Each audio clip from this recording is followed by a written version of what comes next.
ایک روایت ہے المعجم الاوسط الطبرانی کے اندر، روایت نمبر 157 ہے۔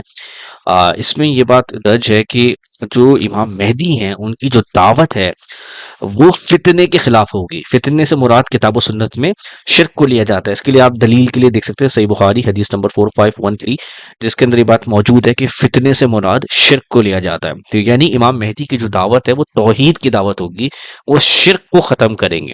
سب سے بڑی جو سب سے بنیادی ان کی نشانی ہوگی وہ توحید کی دعوت اور شرک کا خاتمہ ہوگا۔ یہ اول الذکر ہے، کیونکہ سب سے پہلی چیز جو آئی ہے اس روایت کے اندر وہ یہ آئی ہے۔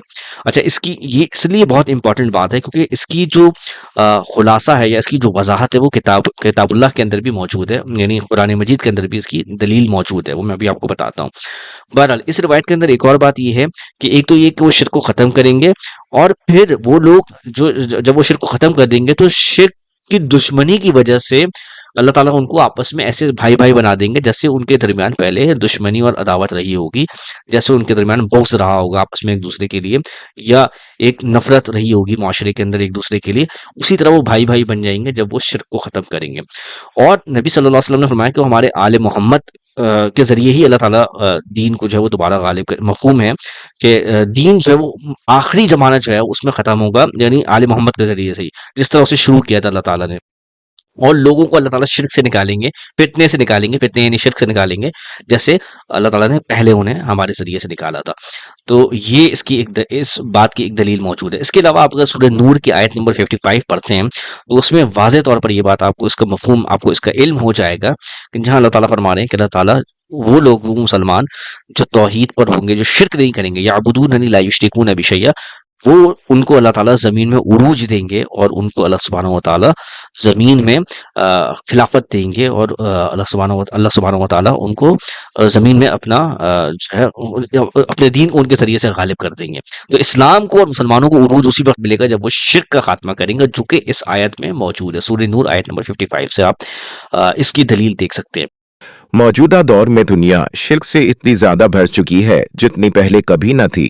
سڑکوں، شاہراہوں، شاپنگ سینٹروں پر جگہ جگہ اشتہارات کے بل بورڈز لگے ہوئے ہوتے ہیں جن پر انسانوں کی تصاویر آویزاں ہوتی ہے۔ پارکوں، عجائب خانوں، تفریحی مقامات اور ہاؤسنگ سوسائٹیوں میں انسانوں اور جانوروں کے مجسمے نصب ہوتے ہیں۔ مزید اسکولوں، دیگر درسگاہوں اور دفاتر میں مختلف تصاویر آویزاں ہوتی ہے۔ شاپنگ مالز میں ڈمیز کا استعمال کیا جاتا ہے۔ لوگ اپنے جسموں پر جانداروں کے ٹیٹوز بنواتے ہیں اور انہی ٹیٹوز کے ساتھ حج اور عمرہ کرنے کے لیے جاتے ہیں۔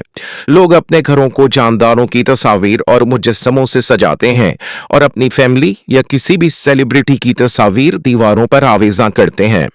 مزید لوگ جاندار کی تصاویر والے کپڑے پہنتے ہیں اور اپنے گھر میں جاندار کی تصاویر والے پردے اور بیڈ شیٹس کا استعمال کرتے ہیں۔ نیز روزمرہ کی اشیاء بھی تصاویر والی یا مجسموں والی استعمال کرنے کا فیشن عام ہے، اور یہاں تک کہ اپنے کھانوں کو بھی جانداروں کی شکل کا سجاتے ہیں۔ علماء کرام میں سے اکثر کا یہ حال ہے کہ انہوں نے امت کے افراد کو فرقوں میں بانٹ رکھا ہے، اور ان میں سے کچھ اپنے پیروکاروں کو قبر پرستی سکھاتے ہیں، جبکہ رسول اللہ صلی اللہ علیہ وسلم کی واضح حدیث ہے کہ انہوں نے حضرت علی رضی اللہ عنہ کو اس مشن پر بھیجا تھا کہ وہ تمام اونچی قبریں برابر کر دیں اور تصاویر کو مٹا دیں۔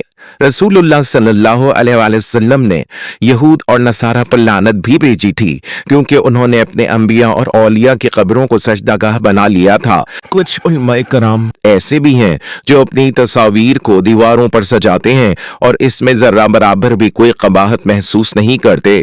کیا علماء کرام مسلمانوں کو اپنے جسم پر ٹیٹوز بنوانے سے روکتے ہیں، جس کے بارے میں واضح حدیث موجود ہے کہ یہ حرام ہے؟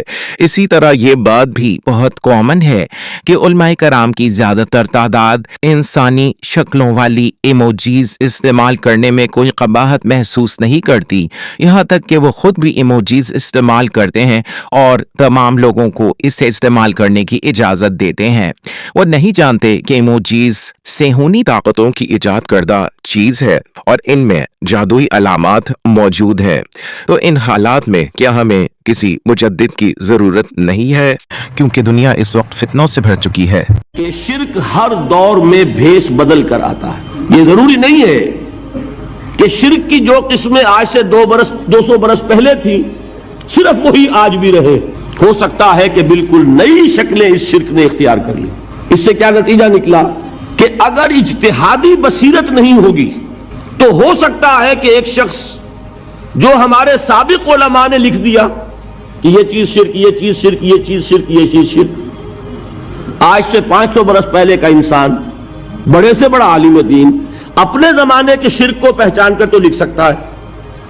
اس سے تو آپ بچ رہے ہیں. امام ابن تیمیہ نے اس کو شرک قرار دیا، اس کو شرک قرار دیا، اس کو شرک قرار دیا. کوئی شخص ہے جو اس سے تو بچ گیا، لیکن یہ عین ممکن ہے کہ آج کے شرک کو وہ نہ پہچان رہا ہو. حضرت ابو ہریرہ رضی اللہ عنہ سے مروی ایک حدیث ہے کہ رسول اللہ صلی اللہ علیہ وآلہ وسلم نے فرمایا، اللہ عز جل اس امت کے لیے ہر 100 سال کے آخر میں کسی ایسے شخص کو بھیجے گا جو اس کے لیے اس کے دین کی تجدید کرے گا. سنن ابی داؤد 4291. ہم سب کو معلوم ہے کہ زمانہ قیامت سے قریب ہوتا جا رہا ہے، چنانچہ اس صدی کا مجدد جو لوگوں کو توحید کا سبق دوبارہ سکھائے گا اور زمین سے ظلم عظیم یعنی شرک کو ختم کرے گا، وہ مہدی علیہ السلام ہی ہوں گے.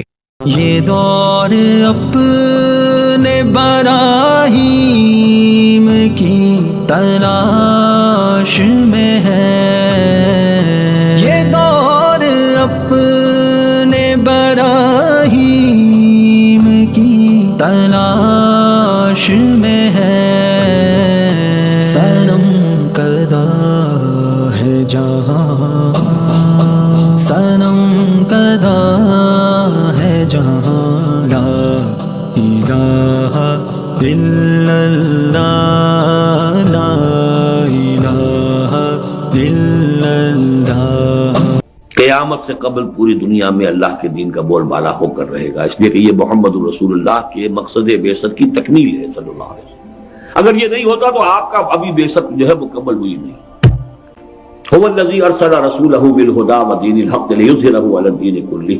اللہ نے بھیجا تھا انہیں اس لیے کہ دین کو غالب، اور بھیجا ہے پوری نوع انسانی کے لیے، وما ارسلناک الا کافۃ للناس بشیرا ونذیرا.